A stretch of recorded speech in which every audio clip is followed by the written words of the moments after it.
brain rot foi foi considerado, né, a palavra do ano pelo dicionário de Oxford. Para cada novo vídeo que tu vai assistir, tu tem um novo pico de dopamina. Qual é o impacto disso a longo prazo? Você sabe aquela sensação de eu tô perdendo alguma coisa, preciso ver o que tá acontecendo. De fato, a gente tá só assistindo, a gente tá colocando muito pouco de formação de conexões, né, entre as áreas cerebrais, a gente quase não tá fazendo isso, mas a gente tá ativando aquela área da recompensa. E o que acontece no nosso cérebro quando a gente fica lá rolando aquele feed infinito e passando imagem, vídeo, imagem, vídeo? Há vídeos melhores vão fazer liberar mais dopamina, né? Não. O que acontece no nosso cérebro?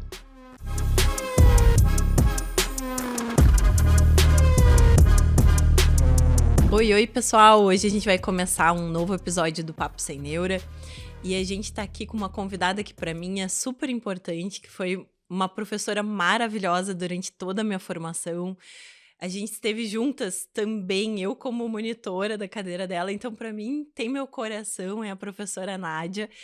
Talvez, assim, uma das maiores pesquisadoras desse país e uma das grandes pesquisadoras do mundo. Eu quero que ela se apresente um pouquinho. Seja muito bem-vinda, prof. Eu tô muito feliz que tu está aqui conosco hoje. Muito bem-vinda, Nádia. Ai, obrigada, gurias. Obrigada, Manu. Obrigada, Carol. Eu quase chorei agora. Quase chorei. Eu que tô feliz de estar aqui, que receber esse convite de vocês. Então, eu sempre fui uma apaixonada pelo cérebro, né? Então, quando eu estava na faculdade, comecei a fazer iniciação científica para estudar o cérebro. Mas eu me formei em farmácia, depois fiz mestrado e doutorado nessa área. Já no doutorado, comecei a estudar memória com o professor Ivan Esquerdo, que foi meu orientador. E esse, sim, é pesquisador reconhecidíssimo, né? E famoso no mundo inteiro. E depois fiz pós-doutorado nos Estados Unidos, no Departamento de Neurobiologia e Comportamento, na Universidade da Califórnia, em Irvine, estudando lá as consequências de abuso de drogas sobre a memória. Então, meu foco sempre foi estudar memória, é uma das minhas paixões, e continuo trabalhando até hoje, né? Hoje eu sou professora titular do Departamento de Fisiologia da URGS, e lá eu tenho um grupo de pesquisa chamado Neurobiologia das Disfunções de Memória, é o LADIM, e é isso que a gente trabalha, tentando entender um pouco o que acontece no cérebro que leva à perda de memória, tentando conhecer ou investigar novos fármacos que possam melhorar a memória, é isso que a gente trabalha. A ideia desse episódio de hoje foi super legal, porque a gente estava no Brain, que foi, enfim, um dos congressos, assim, maiores congressos da parte de neuro, psiquiatria, psicologia, etc., que foi aqui em Porto Alegre, e aí eu encontrei a prof, e eu pensei assim, mas olha só, gente, é o destino, é agora. Por quê? Porque eu acho que o tema principal em que ela falou foi sobre brain rot, e a gente tava falando um pouco sobre isso, porque é uma coisa assim, é muito comum a gente pegar o celular, abrir o Instagram, e quando a gente viu, passou 45 minutos e a gente tá lá sem ver nem... nada. Exatamente, sem ver nada, e às vezes pergunta assim, tá, mas o que tu tava vendo? Nem lembro o que tava vendo, porque tava ali naquela situação de rolar. E eu acho que é importante a gente falar sobre isso, até porque, eu tava lendo e achei curioso, 2024 foi considerado, né, a palavra do ano pelo dicionário de Oxford.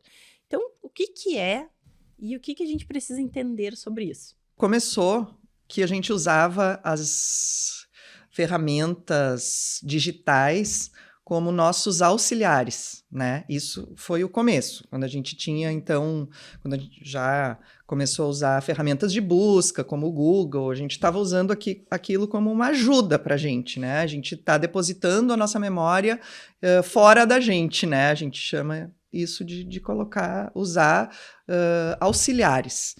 Mas a gente está indo muito rápido para um sistema onde a gente está substituindo, né? A gente não está mais usando aquilo ali para nos ajudar a fazer tarefas de forma mais rápida, a fazer tarefas com menos erros. Isso é bom, né? Isso é o uso racional da tecnologia. Mas a gente está chegando num ponto onde ela está substituindo o nosso pensamento, a nossa criatividade. Porque, veja, quando a gente fica todo esse tempo aí, esses 40 minutos que a gente nem viu passar, a gente está quase zero ali, né, de criatividade. A gente não está imaginando nada, principalmente, bom, se a gente entrar no tema das crianças, né? Sim, aí sem é dúvida. super complicado. Sem dúvida. Se para nós adultos a gente já nota uma diferença, né? Para as crianças, então, é absurdo, assim. Mas, bom, a gente vai chegar lá ainda. A gente vai chegar nesse momento. O que acontece no nosso cérebro? Vamos dizer assim, ao abrir o Instagram, o que acontece com o cérebro quando a gente olha todos esses vídeos numa sequência, quando a gente entra nesse looping, vamos dizer, de vídeos talvez de baixa qualidade, que a gente não precisa pensar muito sobre aquilo e fica ali. O que acontece? Pois é, de fato a gente está só assistindo, a gente está colocando muito pouco do nosso, de formação de conexões, né, entre as áreas cerebrais, a gente quase não está fazendo isso, mas a gente está ativando aquela área da recompensa, né, com liberação de dopamina. Mas isso tem mais a ver com a expectativa de ver um novo vídeo do que ao vê-lo propriamente dito. Por isso que quanto mais rápido ele passar, melhor, porque daí eu já estou na próxima liberação de dopamina. Ela libera mais na expectativa de pensar assim, eu vou ver uma coisa muito legal agora, o próximo vai ser legal. Aí já passa o próximo, mas o próximo, não tô nem aí, já... eu quero ver o próximo. E assim vai. Então, vai criando uma necessidade de ver coisas rápidas para que a cada pico, né, para cada novo vídeo que tu vai assistir, tu tem um novo pico de dopamina. Então, essa que é o problema, né? Porque, na verdade, vai estimulando que tu veja vídeos cada vez mais... O conteúdo em si não é o conteúdo do vídeo que faz liberar dopamina. Então, não é assim, vídeos melhores vão fazer liberar mais dopamina, né? Não, é a expectativa de que vai ter um vídeo legal. E aí libera a dopamina. Então vira um looping de que tu não tá prestando atenção em nada mesmo, tu só quer a dopamina e o vídeo pode ser uma porcaria. E vídeos curtos, assim, geralmente, né? Que é uma coisa muito rápida, assim, não... Porque quando tem um episódio longo... Um episódio, pensei no podcast. Sim. Mas, por exemplo, assim, quando tem tu tá lá procurando um conteúdo importante, interessante. Isso até é uma dúvida que eu tenho. Se quando a gente usa a internet com mais intencionalidade, né? Por exemplo, fazendo uma pesquisa, lendo, assistindo um vídeo longo, né? Como o nosso pode. Assim, o nosso cérebro, ele interpreta isso diferente, assim, porque tem que ter atenção, né? Tem que ter atenção para um conteúdo um pouco mais longo ou para ler alguma coisa. Quando tu faz uma pesquisa no Google e não, por exemplo, no ChatGPT, tu tem que abrir abas, tu tem que pesquisar, tu tem que ver se aquela informação é coerente, não é? Então, o nosso cérebro, ele recebe diferente essas informações de acordo com como é o nosso uso da internet? Sim, com certeza. Até é legal tu ter feito essa pergunta, porque tem um estudo que saiu, assim, na verdade ele nem saiu ainda, ele está em pré-print. E foi bem legal porque eles fizeram esse comparativo. Eles pegaram 3 grupos de estudantes universitários nos Estados Unidos, essa pesquisa foi feita nos Estados Unidos, eles pediram para eles elaborarem redações que são... Eu vi. Que são redações do SAT, que é o que eles fazem para entrar, né, na faculdade lá nos Estados Unidos. Então, eles usaram temas recorrentes do SAT, ou seja, nada fora do comum. Mas eles dividiram em 3 grupos, com idades pareadas e tudo, índice de QI pareado. E aí, 3 grupos. Um era o Brain Only. Eles tinham que usar só o cérebro deles para fazer a redação. Então, eu vou sem nenhuma ferramenta, vou lá e faço minha redação. O outro grupo... poderia usar ferramentas de busca somente o Google para buscar subsídios para escrever a redação, né? Buscar dados, buscar informações para poder elaborar aquela redação. E o outro grupo podia usar o ChatGPT. Aí os 3 grupos fizeram. Aí outra coisa legal desse estudo é que eles fizeram eletroencefalograma enquanto eles estavam fazendo as redações. Que legal, né? Muito legal. E aí depois eles fizeram testes, né? Aí tinha uma entrevista estruturada com esses estudantes. E aí perguntava assim, tu te lembra de alguma frase que tu tem escrito nessa redação? Que loucura, gente. E aí, assim, logicamente, né? O grupo que fez com o seu Sim. cérebro lembrava quase É tudo. 90%. O grupo que fez com o Google lembrava nos mesmos níveis, mas o grupo que fez com o ChatGPT, eles colocaram em torno de 15% lembrava de alguma coisa que tinha escrito na redação. Só que daí, depois disso, isso era a resposta sim ou não. Lembrava ou não lembrava? E esses já disseram que não lembravam. 80 e poucos por cento disseram, não lembro. E aí só que depois eles foram checar as informações, né? Então eles perguntaram, tá, se tu te lembra, então me diz o quê? Escreve aí uma frase que tu tenha escrito. Depois eles checaram as informações e daí eles viram que realmente os que usaram o ChatGPT era 0. Mesmo quando eles disseram, 11% disse que lembrava, mas aí lembrou e escreveu era uma coisa errada, não tinha essa frase. E os que usaram o seu cérebro somente foram os que tiveram mais índice, mas quem usou o Google tinha índices muito mais parecidos com o grupo controle, o grupo que usou só o cérebro. Do que com o ChatGPT. E aí eles mostram também, pelo eletroencefalo, eles mostram que a conectividade das áreas foi associada, né? E que quem usou o chat, não. Fez um copia e cola ali. Exatamente. Então, assim, o que eles discutem mesmo é isso. O quanto tu te engaja para aquilo. Então, tu buscou informações, depois tu teve que montar um raciocínio na tua cabeça para poder... Um raciocínio lógico para que aquilo fizesse sentido, para tu escrever uma redação. Então, tem isso, né? Com certeza, o quanto a gente põe um pouco da nossa atenção, do nosso raciocínio, das nossas conexões, das nossas experiências prévias, né? E o que acontece no nosso cérebro quando a gente fica lá rolando aquele feed infinito e passando imagem, vídeo? Pois é, poucas áreas a gente tá associando, claro que a gente está usando a via visual e como eu tinha comentado antes, aquela questão da recompensa que é mais relacionada com o fato de eu vou ver uma coisa nova, mas isso é momentâneo, né? Isso não está formando redes duradouras ou conexões que vão depois servir para tu acessar. Tanto é que a Manu até comentou, né? Depois desse tempo, a gente nem lembra o que a gente viu ali. Provavelmente a gente viu tanta coisa que a gente acaba nem lembrando exatamente que conteúdo tinha ali, né? E a dificuldade de concentração também, né? Porque eu não sei se vocês têm essa sensação, mas parece que é mais difícil agora parar para se concentrar para ler um livro, ver um filme sem mexer no celular, né? Fazer um trabalho sem ter ali múltiplas abas abertas no nosso computadorzinho. Isso tem efeito, assim, até como professora, Nádia, tu tem notado essa diferença nos alunos hoje em dia? Sim. Porque, claro, né? Imagina eu ter que assistir uma coisa de 40 minutos, de 1 hora, né? Eu tenho que concentrar minha atenção ali. De onde virá o pico de dopamina nessa hora? Naquele slide do fim, sabe? Quando chega Clique pra assim, sair. Pois é. Fim da Acabou. apresentação de slides. Daí não dá. Aí a pessoa, o cérebro tá se acostumando com esses picos, né, de dopamina.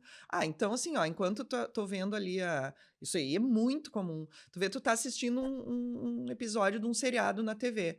Quando tu assim, meio chatinho, assim, deixa eu dar uma olhadinha aqui no meu celular pra ver o que tá passando aqui, ver se alguém me mandou um WhatsApp. Fica até angustiado de ver. Sabe aquela sensação de eu tô perdendo alguma coisa, preciso ver o que tá acontecendo. E aí, na aula acontece a mesma coisa, porque os alunos, imagina tu sentar lá e ficar 2 horas parado, sentado, assistindo sempre a mesma fonte de informação ali.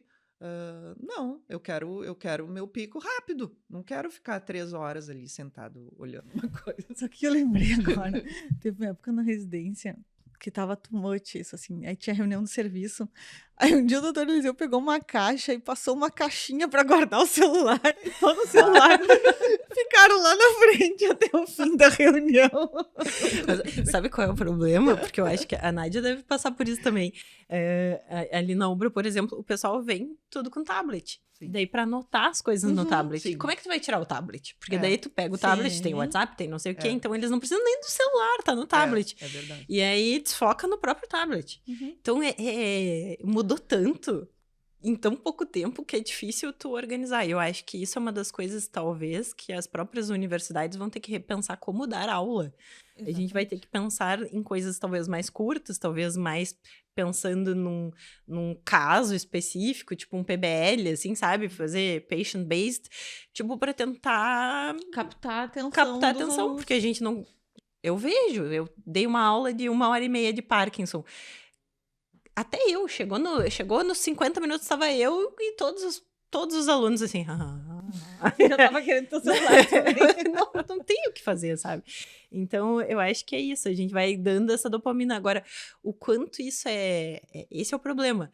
Aí, o que acontece a partir disso? Porque a gente perdeu nossa capacidade de atenção, a gente tá colocando nossa capacidade de memória, nossa capacidade de criatividade em um dispositivo externo. Uhum. O que vai acontecer daqui para frente com o nosso cérebro? O cérebro humano, ele consegue lidar com tanta informação ao mesmo tempo? Né? Por exemplo, TV, celulares, que a Manu estava falando. Não. Aí imagina na aula, então, né? Se a gente pensar na aula, no momento que eu desfoco ali do professor, ou enfim, do assunto que está sendo falado, eu já dei um pulo para uma outra coisa. E claro que eu foquei um pouquinho minha atenção naquilo ali, pois eu volto. Já perdeu o fio da meada, né? Então, there's no free lunch, né? A gente não vai conseguir, não vai ter tantos canais assim para poder satisfazer todas essas necessidades. Tá, eu quero prestar atenção na aula, eu deveria estar prestando atenção na aula, mas eu também quero ter minha dopamina aqui, então eu vou... Não, alguma coisa vai sair perdendo, né? A gente não vai... E aí, consequentemente, a memória não consolida e o conhecimento... Falou o negócio do tablet, né? E eu fiquei pensando, porque eu junto com... Tava estudando várias coisas, assim, e daí eu vi um estudo que saiu, também agora, bem recente, com idosos institucionalizados. Mas aí eles... teve um grupo de idosos, agora eu não lembro, eles tinham que escrever à mão. Eles tinham que escrever à mão. Foi pedido para eles que todos os dias eles escrevessem ali meia página, qualquer coisa. Não precisava, qualquer coisa. E o outro grupo escrevia em meios digitais. E os que escreveram à mão, depois nos testes cognitivos se saíram melhores. Parece aquele exercício de todos os dias escrever, porque era uma coisa que eles não estavam acostumados a fazer mais, né? Mas... ajudou cognitivamente.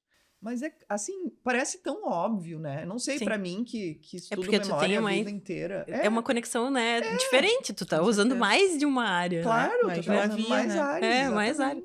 Mas isso, atenção, meus pacientes, gente. Eu mando vocês fazerem os diários pra quê? Pra quê, né? Pra escrever ali. Eu falo pra eles toda vez que eu falo assim, escreve pelo menos uma frase, uma vez ao dia. É um diário, cara. A gente não escreve mais. A gente não escreve, a gente tá perdendo capacidade. Isso. A letra tá ficando cada vez pior. Exatamente. E cansa. Vocês não cansam de escrever? Tipo, eu canso eu acho a mão. Que eu tô escrevendo cada vez menos. Eu não me lembro de estar escrevendo textos longos, coisas assim.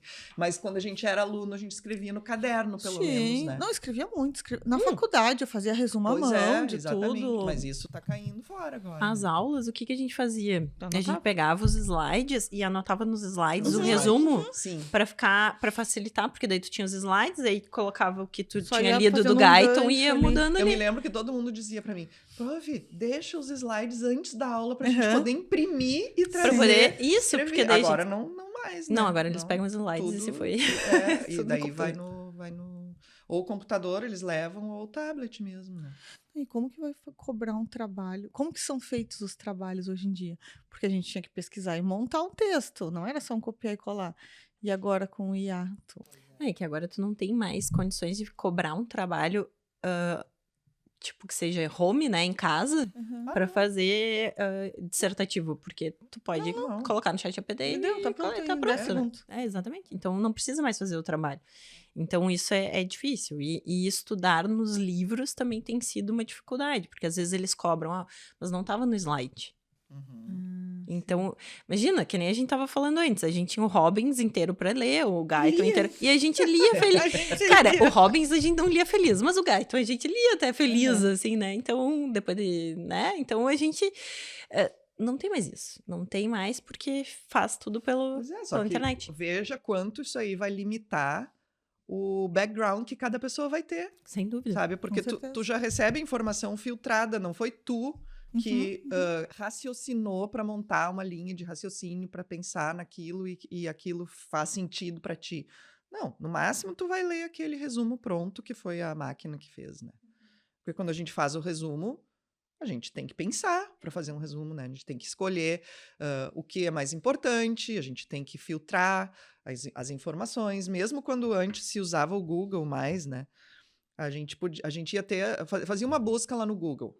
Eu quero informações sobre tal doença, digamos assim. Porque eu faço um trabalho. Eu tenho uma aula que eu faço um caso clínico de uma doença rara. Então, assim, não é uma doença que todo mundo vai saber o que é, tá? Então, eles têm que são alunos de terceiro semestre. É porque eu quero juntar a patofisiologia com a fisiologia e eles fazerem aquele raciocínio. Tá, beleza. E eu já uso esse caso já há alguns anos. Antes da IA, eles buscavam no Google e era isso que eu queria, porque daí eles iam buscar, aparecer vários sites, alguns com informações muito fracas, outros com informações boas. Tem que filtrar. Claro, e outra, depois quando eles iam elaborar a resposta, eles iam pegar um pouquinho de um site, um pouquinho do outro site, eles iam ter que montar um raciocínio com aquilo. Hoje, eles vão direto no chat. Claro. E aí o chat já dá tudo pronto. E às vezes tem coisa errada ainda, né? Sim, ainda por cima tem mais essa, né? Mas eles ainda não têm capacidade para filtrar. Mas a gente pode ter, porque a gente já teve um aprendizado prévio. Agora, quem estuda direto no chat vai saber quando tem algum erro ali? Qual vai ser o impacto da gente ter esses momentos? Porque, claro, o brain rot, essa coisa parece de estafa, né, cognitiva, versus a gente tá o tempo inteiro usando, deslocando a nossa memória, deslocando nossa função de atenção, etc., por um dispositivo externo. Qual é o impacto disso a longo prazo? Eu acho que a gente tem que buscar que ele seja mais... Que a gente continue usando, porque nós não vamos fugir disso, né? A gente vai usar a tecnologia e ela tem que ser usada para o bem. Se é que a gente chegou até aqui, né, com essa tecnologia, ela não pode ser substitutiva. Ela tem que ser auxiliar. A gente tem que continuar sendo capaz de acessar informações. Pensem, a gente tem hoje à nossa disposição informação, o mundo, né? Eu posso buscar o que eu quiser que vai aparecer, mas ela não pode substituir o meu pensamento. Eu tenho que ser capaz de elaborar, né, o meu próprio resultado a partir daquilo que eu pesquisei. Então, acho que tem que, assim, se tiver que aconselhar alguém, acho que a gente tem que ir por esse caminho. Auxiliar, não substituição. E essa sensação que o brain rot dá de fadiga e cansaço mental e névoa mental, tudo, isso é pelo excesso de dopamina? Como se a gente gastasse, assim, os nossos estoquinhos ou, enfim... Talvez seja vários picos, ou talvez também tantos estímulos rápidos, né? Porque essa questão do vídeo curto, né? E de não querer prender a tua atenção em uma coisa mais longa. Talvez são muitos estímulos de várias fontes. Talvez até a questão visual também das telas, de serem a iluminação. Não sei, acho que Junta tudo tudo. isso conjugado deve... E, Manu, até para ti essa pergunta, tu acha que no futuro a gente vai ter mais pacientes com uma demência precoce pela falta de uso, digamos assim, do cérebro? Olha, eu acho que isso é uma pergunta a ser estudada, sabe? Porque a gente ainda não chegou, né? Não chegou, a gente tá vivendo isso. Eu não... porque se parar para pensar que a gente tem uma reserva, né? A gente forma a nossa reserva cognitiva ao longo da vida. A minha pergunta é, será que com tudo isso, substituindo a nossa capacidade, colocando externamente nossa capacidade de criatividade, de memória, etc., deslocando isso para um meio terceiro, será que a gente não vai diminuir a nossa reserva e a longo prazo, quando a gente tiver uma patologia de fato, tiver uma doença de fato, a gente não vai ter a mesma capacidade de lidar com essa doença?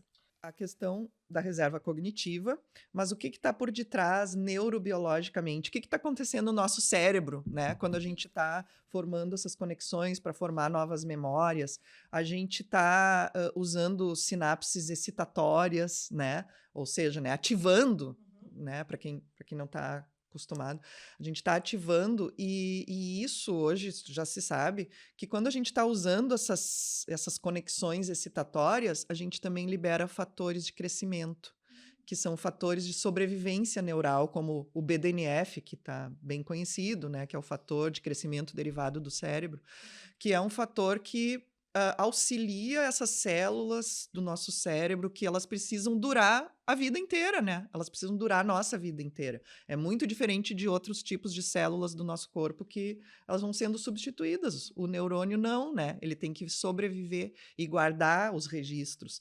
Então, se a gente pensa... Tanto é que, hoje em dia... se fala, para tu ter preservação cognitiva, o que é bom? É bom ler, é bom, né? Porque a leitura é uma atividade que estimula várias áreas. O exercício físico, porque também libera esses fatores de crescimento, né?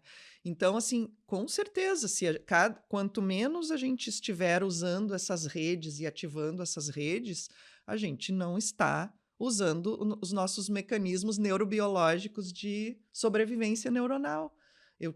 Isso foi uma das coisas que eu falei. Claro, como tu disse, isso precisa ser testado, porque Sim. é muito novo, né? Claro, o a gente uso está vivendo essa revolução agora, né? Exato. Sim, a gente tem que ver até o quanto o cérebro vai se adaptar a tudo isso, né? Porque é uma questão adaptativa também, né? Pois é, mas sabe que no começo da IA eu ficava pensando uma coisa boba, uma analogia boba, mas eu pensei assim, o homem... Ele primeiro veio essa questão, assim, né, de onde nós evoluímos e que o homem caçava e corria e subia em árvores e que daí, depois, com a vida moderna, o homem não fez mais isso e aí tem toda a questão metabólica, né, que veio. Aí eu penso assim, bom, agora o homem vai fazer a mesma coisa com o seu cérebro. Nós vamos criar um cérebro externo que faça coisas para nós, beleza, mas... nós vamos ter que ter a academia do cérebro. Ou nós vamos pagar, ou nós vamos ter que ter a academia do cérebro. Não, mas tipo isso assim, aí... não, então eu vou me obrigar a ler um livro. Aí vai ser aquela coisa chata, porque... treine sua cognição. Isso. Ninguém gosta de... Por exemplo, muita gente não vai na academia, não gosta, porque, né? E aí fica vivendo com isso mesmo, convive com isso, não gosta. Mas por que a gente tem que ir? Porque a gente evoluiu lá de um ser humano que tinha altas atividades físicas e tinha pouco acesso à comida. A gente hoje tem o contrário. Aí o cérebro, nós vamos fazer a mesma coisa. Academia do cérebro, nós vamos ler, e aí vai ter aquelas pessoas que vão dizer assim, não, eu não gosto de ler. Ler é muito chato, gente. Imagina ler páginas e páginas, sem figura, justamente porque não tem figura, porque tu tem que criar cenas na tua cabeça. Imagina quanta conexão que tu tá fazendo para imaginar aquilo que está escrito no livro, né? Mas esse problema da leitura, eu tenho notado também um grande problema de interpretação de texto pro dia a dia, assim, eu não tô falando daquela interpretação de texto escolar, sabe? Eu noto, assim, tu deixa uma orientação escrita, explica para as pessoas, e as pessoas não... Assim, tá faltando isso, né? Olha, tá escrito, tu tem que ler, extrair essa informação. A coisa não precisa ser tão escrachada como no ChatGPT, que tu vai lá e coloca, ele te dá... né, todos os itens, assim. Pois mas isso é um treinamento, né? É um treinamento, o cérebro é treinado para isso, né? Eu tava vendo uma propaganda do Gemini, ele dizia assim, vai convidar seus amigos para assistir o jogo da Copa? O Gemini te dá ideias de petiscos que você pode oferecer. Poxa, gente! Sim! Eu gostei da... O petisco. Gostei da... Cara, petisco. Petisco. Eu achava que comer uma pizza já era o suficiente, né? Comida pra uma pizza era isso. Mas nem isso tu não pode mais pensar, né? Sim, alguém tem que pensar por ti. Eu não preciso saber o que eu vou oferecer para meus amigos. Eu vou perguntar ali pra inteligência artificial. Poxa vida. E tem outra coisa assim, que às vezes tu sabe, tu faz, e aí eu penso isso às vezes, eu faço meia culpa aqui. Tá, mas eu vou melhorar isso aqui, sabe? Aquela sensação de que tu sempre pode melhorar. Vou melhorar esse parágrafo, vou melhorar enfim, esse convite. Mas aí tu tá usando como auxiliar, não substitutivo. Será? Tu não manda ele escrever, né? Porque tem gente que tá usando direto desse jeito, assim, não escrevi nada. Assim, fulaninho, escreve aí um texto maravilhoso apontando os pontos positivos e os pontos negativos de tal coisa. E não escreveu nenhuma linha. E não pensou nos pontos positivos e negativos. Pode ser, Não pode ser. pensou.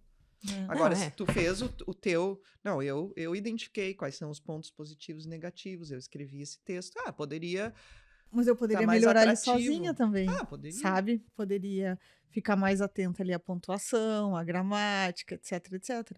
Aí, às vezes, eu dou uma terceirizada. Então, será que eu não vou perder essa capacidade? Não, mas sabe uma coisa que eu reparei também? Por exemplo, eu, quando escrever artigo, né? Vou escrever alguma coisa em inglês.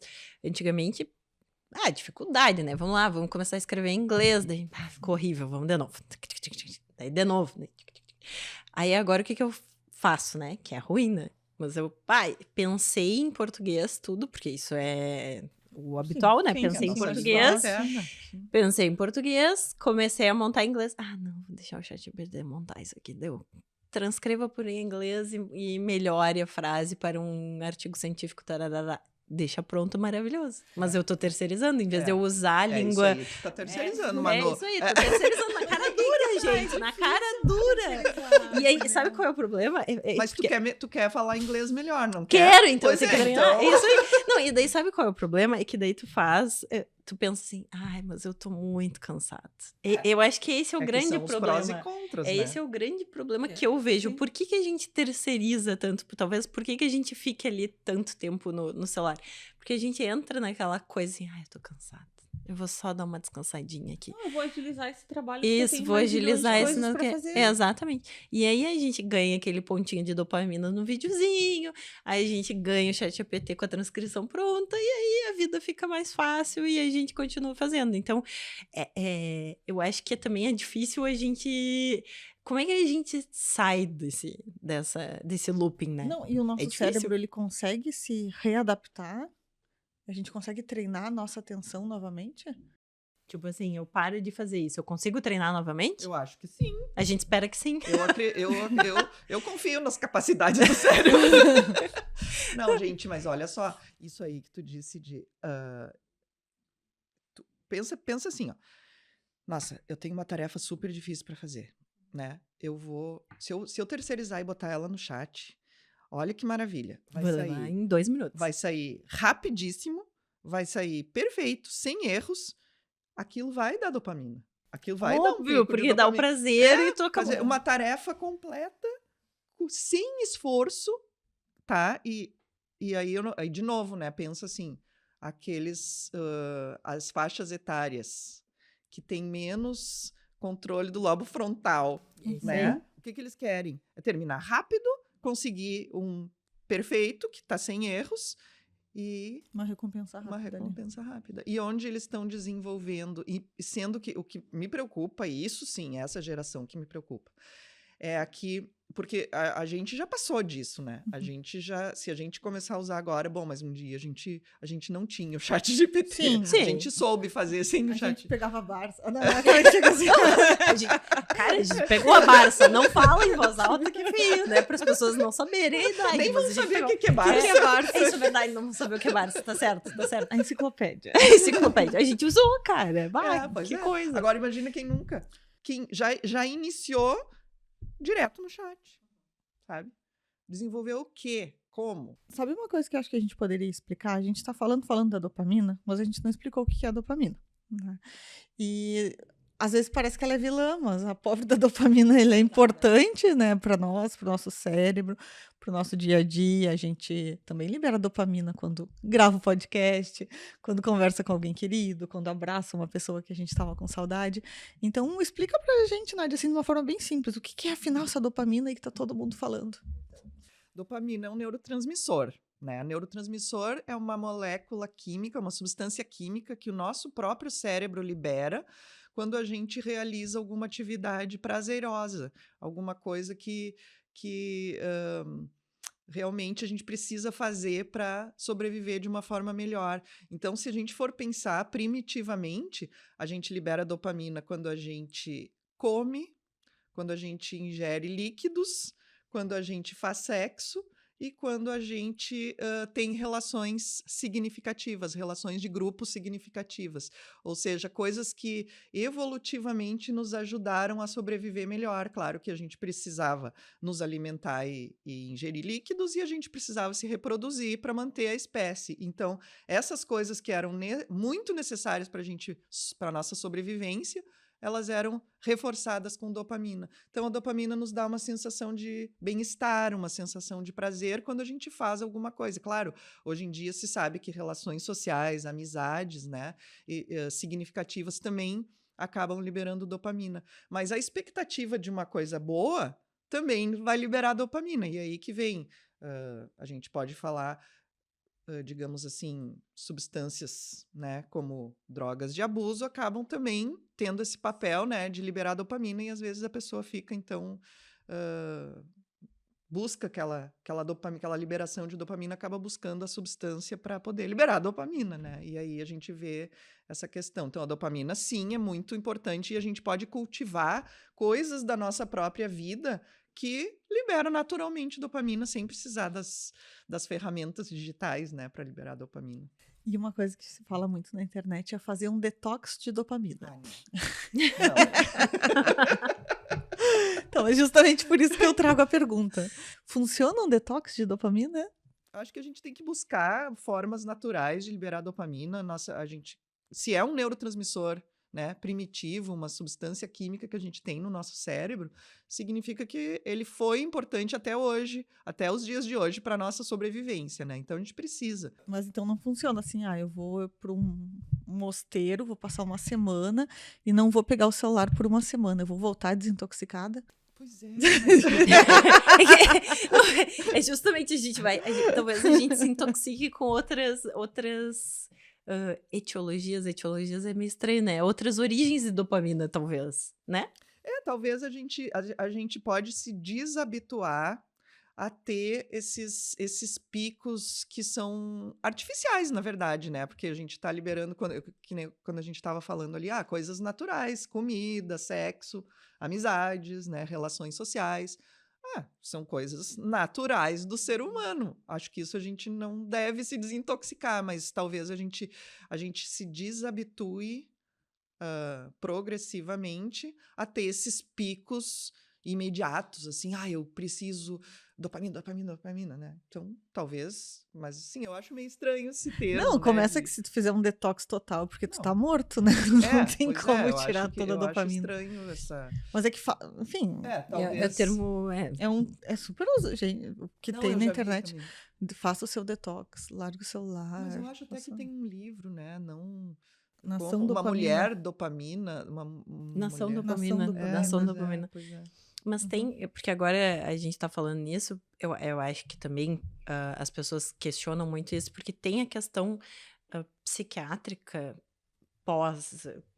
associada, né? Que a pessoa fica mais deprimida, ela fica mais ansiosa, às vezes ela fica mais até com a sensação de que alguma coisa vai acontecer. Talvez, até pra gente entender, Nádia, o que acontece nesse sentido, assim, quais que são os transmissores que fazem a gente começar... Enfim, tô vendo o tempo inteiro o Instagram, tô olhando 50 mil vídeos, tô passando por essa coisa, assim, talvez até notícias ruins, que a gente vai ali e fica uma hora olhando só coisa ruim. O que acontece? A gente perde essa felicidade, piora o humor por uma consequência desse excesso de dopamina? O que é?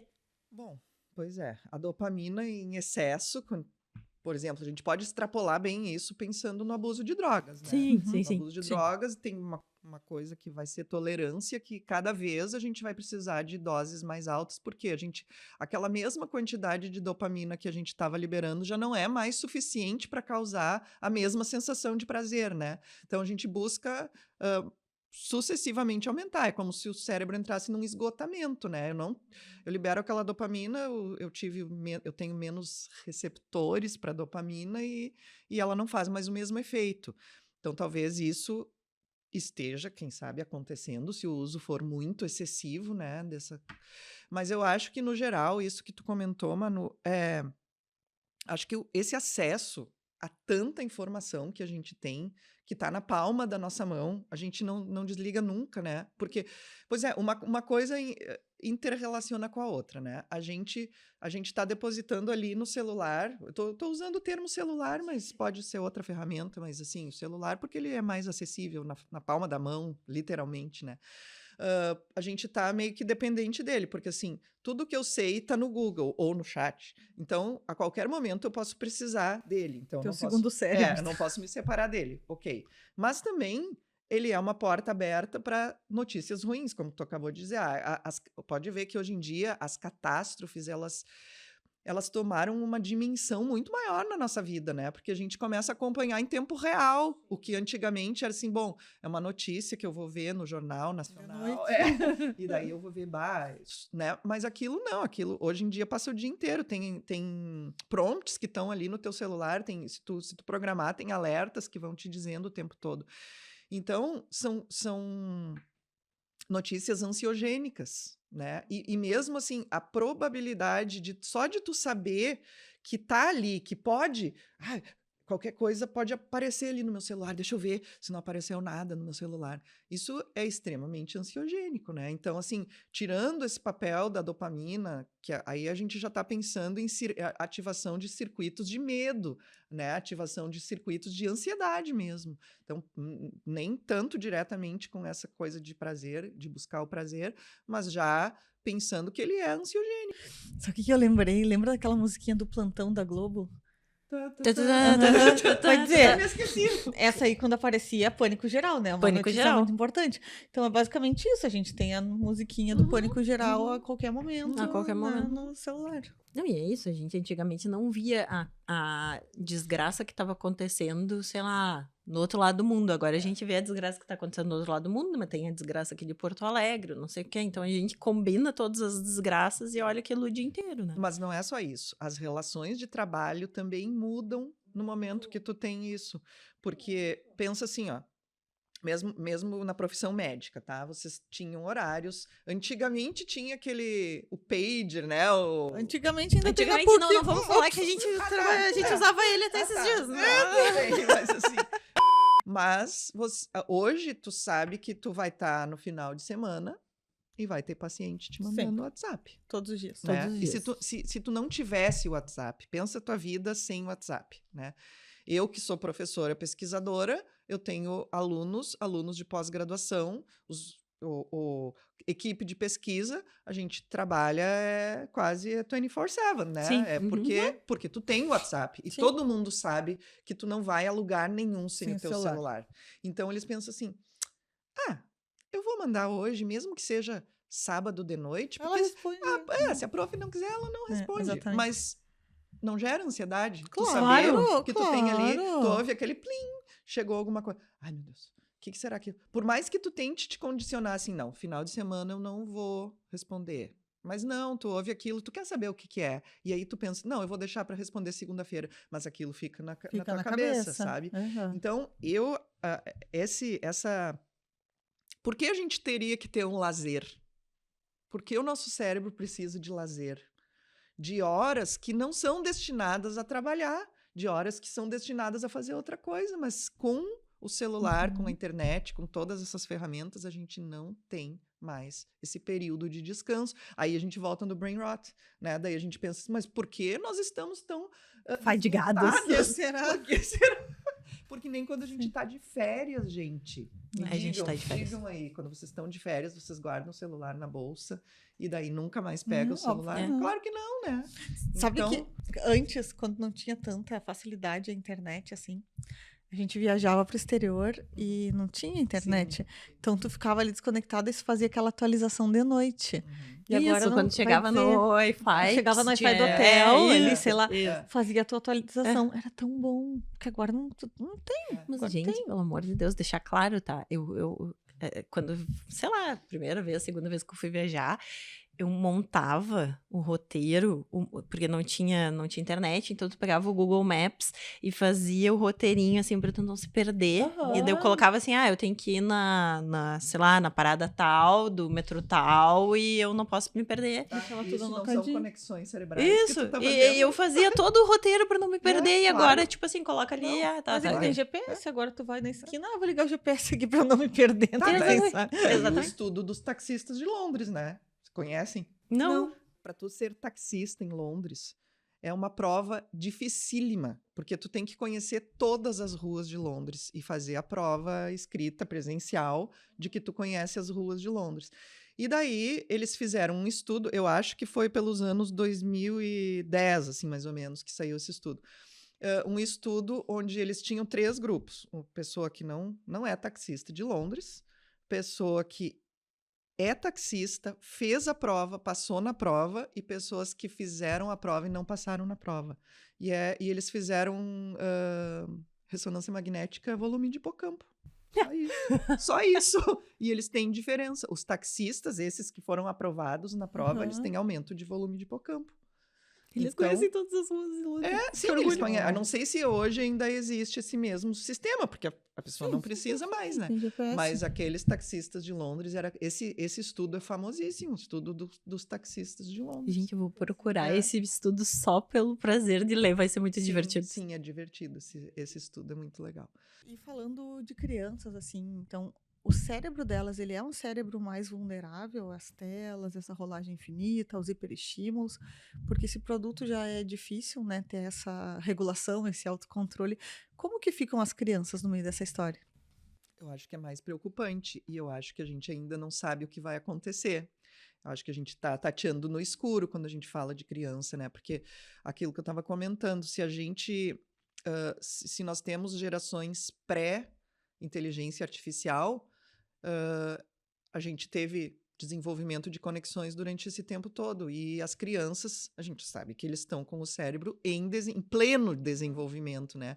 Então, o quanto isso pode influenciar, eu acho que nem a gente sabe ainda as consequências, mas a gente pode prever a partir desses estudos que a gente está vendo, que estão saindo direto agora de 2020 para cá, de 2020 saindo estudos com adultos usando ferramentas de busca, como o Google. Estudos de inteligência artificial Ainda não. tem pouquíssimos. Pouquíssimos. A gente não encontra nada. Por isso que eu referi esse do chat, ele está em pré-print ainda, ele não foi publicado ainda, né? Então, em crianças, pouquíssimos estudos. Eu encontrei um que está sendo publicado agora com crianças, mostrando assim, era um estudo que as crianças tinham que memorizar uma lista de palavras, crianças já alfabetizadas, né? Mas eles tinham que memorizar uma lista de palavras e eles podiam escrever essas palavras no computador, podiam usar, tinham ferramenta, os 2 grupos. Só que eles depois faziam o teste, eles diziam que as crianças podiam ter acesso à lista. Ok, então a criança ia lá e olhava a lista e respondia, ou respondia algumas que se lembrava de cabeça, depois olhava na lista e respondia. E eles fizeram 3 vezes isso. Na terceira vez, eles disseram assim, olha, para metade dos participantes, eles disseram, olha, nós vamos testar vocês de novo, mas na próxima vez que a gente vai testar, vocês não vão ter acesso à lista, vocês vão ter que lembrar de cabeça. Para o outro grupo, eles não disseram isso, então as crianças achavam que elas iam ter acesso à lista, mas o teste foi feito da mesma forma, sem acesso à lista. Não preciso nem dizer que para aqueles que eles disseram, vocês não vão ter acesso à lista, as crianças usaram estratégias para tentar memorizar e depois elas lembraram muito mais. E aquelas que confiavam que iam ter acesso à lista, não lembraram de nada. Então, isso também tem a ver com o quanto isso vai impactar, porque isso já tem várias pesquisas comprovando em adultos, mas esse foi um estudo feito agora esse ano em crianças, que mostra assim, se tu acha que tu não vai precisar lembrar daquilo, tu não põe esforço nenhum, ou seja, mas assim, transformando em linguagem do cérebro, tu não faz conexões para gravar aquilo, né? E aí tu confia que a fonte externa vai lembrar por ti. Mas o que isso pode, a longo prazo, levar nas crianças? Porque elas não vão ter motivação nenhuma para para tentar gravar algum Sim. tipo de informação. Ou seja, no fim, se a gente for peneirar, o que vai sobrar de informação, né? Embora a gente tenha informação, mas o que vai... E não é a informação em si, né? É a conectividade que nos leva a gravar uma determinada informação. Eu acho que isso que é o principal, né? Ou então os caminhos que o cérebro vai fazendo para aprender a aprender, Uhum. Sim. né? E que esses certamente vão ficar comprometidos. Eu vi um estudo semelhante em adultos, que os adultos, um grupo tinha que resolver o problema ali do próprio cérebro e um grupo poderia ver o chat GPT. Tá, eles foram lá, quem usou o chat GPT resolveu aquilo super rápido, beleza. Quem usou só o cérebro demorou mais, mas ok, chegou lá no resultado final. Só que aí 15 dias depois eles fizeram a mesma coisa. Então, o que que eles viram? As pessoas que usaram só o cérebro sabiam já resolver aquele problema, né? Já tá, aquela informação já estava ali guardadinha. E o pessoal do chat GPT nem lembrava o que que era o Sim. problema. Esse nível, Qual o assim. problema aqui? Então, É isso. Ah, A mas- gente vai formando caminhos, né? Sim. É o que vai sobrar de conexões. Pois é. É, isso aí. esse E a é- reserva preocupante. cognitiva depois. Nem me fala. isso é, Manu, trabalho pra ti no Trabalho futuro. pra mim. Sim, o meu trabalho é justamente isso. Meu trabalho é reserva E nós cognitiva. vamos ter que fazer um trabalho de convencer as pessoas a... Tudo bem, usa o chat, mas tu tem que ler um livrinho, por favor, lê um livro. Sim, tenta, pelo amor de Deus. Um pouquinho, pelo É. menos. Mas falando em livros, né? Vamos Uhum. trazer a nossa pauta final, que é a Neuroteca. A Neuroteca é a dica de filmes, livros, etc. E já que eu tô tagarelando, eu vou Vai, Manu. tagarelar sobre um que eu lembrei agora. Eu lembrei aqui, ó, eu tava Ó. ali sentadinha, bem faceira, e me Acessou lembrei, tuas conexões. acessei minhas conexões de, pra mim, um dos meus melhores livros da infância e juventude, que é o Harry Potter. Vocês lembram, então, do Alvo Dumbledore usando a penteadeira, que ele pegava ali, então, aquele pensamento, colocava lá, e aí depois ele pegava de volta e recordava. Isso é uma coisa, assim, parece surreal, mas é uma coisa mais ou menos do que a gente tá fazendo, né? A gente tá colocando os nossos pensamentos ali no HD externo, só que a gente não acessa mais. Então, Fica ali. foi um pensamento. Enfim, tragam outros. Foi uma coisa romântica de ver que a gente poderia guardar memórias fora de nós e depois buscá-las. É, Mas a gente romantizado, é não verdade. faz isso. O problema é que a gente não busca. É. Elas ficam lá. Exatamente. Eu lembrei de um filme, aquele do Facebook, a rede social, sabe? Não fala de brain rot, eu falei brain rot, ai gente, eu tô... Volta. Ele não fala especificamente desse problema que a gente discutiu hoje, você não quer falar brain rot, mas... Ela tá aqui, brain rot. Tá, mas enfim. A rede social, então, não fala especificamente desse nosso problema atual, mas ele mostra direitinho qual que era a lógica, assim, do algoritmo, o que ele fazia para engajar, né? Porque a base de tudo é isso, o algoritmo, ele funciona para te prender ali, né? Ele começa a te mostrar coisas que sabe que tu vai gostar, e aí tu fica mais tempo, enfim. Até uma coisa que a gente não conversou, que seria interessante. Aí a gente começa a viver em microbolhas, porque a gente não tá ouvindo mais opiniões diversas da nossa, sabe? Que isso é importante para desenvolver um pensamento crítico, para ter empatia, enfim, entender como que a cabeça do outro funciona e até tá aberto para receber essas novas ideias, né? Então o algoritmo faz a gente viver naquele mundinho ali, onde todo mundo não, né? Mas aquilo ali funciona de uma forma onde todas as pessoas têm a mesma ideia, pensam igual, e eu acho que isso também está tornando as pessoas um pouco mais intolerantes a outras definições, a outras ideias de mundo, assim. Então seria mais um problema dessa coisa do algoritmo te mostrar só o que tu gosta, né? Então, eu me lembrei de um episódio do Black Mirror que se chama Juniper, que elas são duas personagens. Parece que elas. Eu não sei se isso é uma interpretação, mas elas depositam todo o conteúdo que existiria no cérebro de cada uma num chip, num dispositivo externo, e que quando elas querem reviver uma determinada coisa, elas vão lá e se conectam com aquele chip, com aquele dispositivo externo e revivem aquela situação. Então, é uma coisa, né, muito chocante a gente pensar que daqui a pouco a gente vai indo, até que tudo que a gente sabe está dentro de um dispositivo, né? Como eu mostrei numa apresentação, o Gemini pergunta assim, você quer que eu me lembre quantos anos você tem? Gente... Meu Deus, assustador. Assustador. Ai, gente, que loucura. Mas, enfim, eu acho que olha, muito bom, Nádia. Excelente. O assunto é mais infinito que o feed. Mas foi ótimo. Muito obrigada por ter vindo. Eu acho que eu não posso deixar de fazer a pergunta final, que é: qual o produto de beleza que essa mulher usa, né? Porque a gente vai saber, né? A gente vai saber, porque afinal de contas, eu acho que tá toda a minha turma pensando assim, o que aconteceu? Dorme no formal. Envelheceu nem um aninho. Obrigada, muito obrigada, Obrigada, gente. Obrigada, adorei. Muito legal.